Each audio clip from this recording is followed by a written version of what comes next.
As noted in other videos, marriage in California is a civil contract entered into by two persons who have the capacity to consent to marriage. If a would-be marriage fails to meet that definition because one or both of the would-be spouses lacked capacity, then the marriage will be either void or voidable.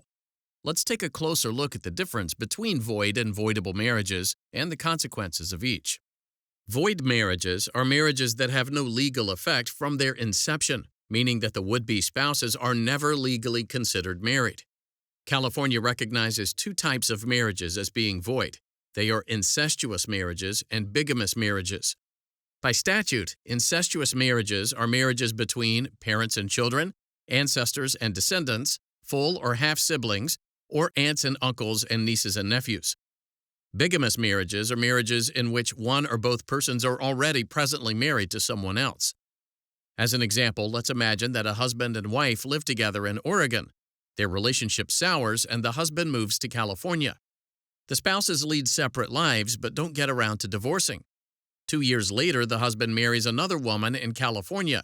The marriage is a bigamous marriage and is therefore void. Because a void marriage has no legal effect and consequently is equivalent to no marriage, it isn't necessary to engage in any legal process to terminate the relationship. But if a would-be spouse prefers a judicial declaration that the would-be marriage is void, then he or she may file for a judgment of nullity, known as an annulment in other jurisdictions. Doing so also allows a party to seek protection as a putative spouse, which we'll discuss shortly. Let's now turn to voidable marriages. A voidable marriage is a marriage that's considered valid until a party obtains a judgment of nullity from a court.